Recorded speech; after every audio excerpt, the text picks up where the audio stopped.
Hey guys, Alex here. Welcome back to my channel.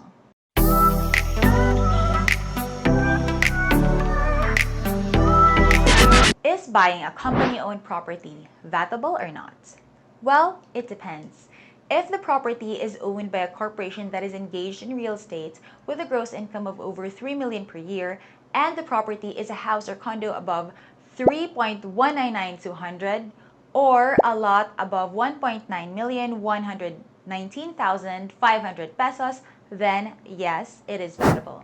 However, if the property is owned by a company not engaged in real estate business, even if the company is vatable, but the property in question is not used in their business, then it is not vatable.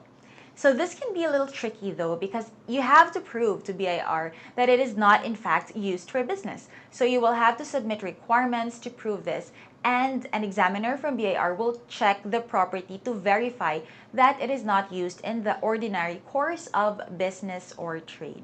Last December, I closed a transaction wherein the seller of a property was a company, but the property in question was a residential lot which was not used in the ordinary course of trade or business. So when we submitted the documents to BIR for tax computation, BIR flagged it as vatable subject to further evaluation. Since it was already the second week of December, some employees of BIR were already on leave. You see, when documents are submitted to BIR for tax payment, it's handled by one examiner. However, once the tax computation is generated, it will need to be routed for signature.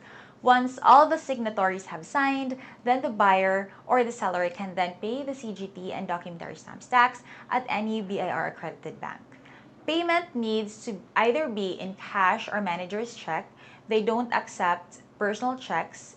It depends on the bank actually, because China Bank accepts personal checks as long as it's also a China Bank check. So, but to be safe, just pay in cash or manager's check. So now, since the transaction got flagged as vatable, the seller, with the help of her accountant, needs now to submit documents at BIR to prove that it is not vatable, and they needed to finish everything before the tax deadline. So documentary stamps deadline is on the 5th, every 5th of the following month, while capital gains tax deadline is within 30 days from notarization of the deed of sale. So in case you go past the deadline, the penalty is 25% of the tax amount, which is a huge amount. So, since the deed of sale was notarized in December, the deadline for documentary stamps tax was January 5 of 2022. Thankfully, the seller's accountant was able to get everything done by December 28, and we were able to pay on January 3, 2 days before the deadline. My client's accountant is really one of the best in Cagayan de Oro. She's also the accountant of most of my clients who are also business owners, and she's really known for her skill of being able to solve problems, especially with legal problems, like BAR related problems. So there are two things that I learned from this transaction. So take note, if you're a real estate agent or broker, two things that I learned.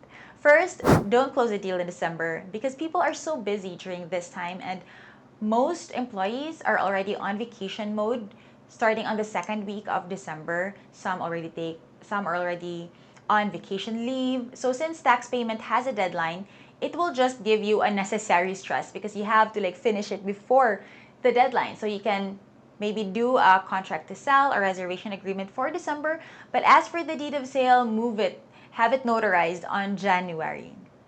Second, if the seller is a corporation, make sure that the sellers prepare the requirements in advance, proving that the property is not used in the ordinary course of trade or business, so that once the deal is closed and the documents are submitted to BIR for tax payments, we can immediately proceed to have the tax computed. We will be able to save on the time and avoid unnecessary pressure or stress. There is a lot of effort that goes into closing a deal, and as realtors, as agents, we need to have foresight so we can prepare in advance and avoid unnecessary problems. So that's it for today. It's a short vlog for today. Just wanted to share what I learned from a recent deal that I had. I hope you learned something new from today's video, and if you did, leave a comment below. And let me know what's your main takeaway from this video, and if you have had any similar experiences. And as always, I will see you in my next video. And if you want to stay updated on the latest projects and good deals in Northern Mindanao, send me an email so I can include you in my mailing list. Till next time!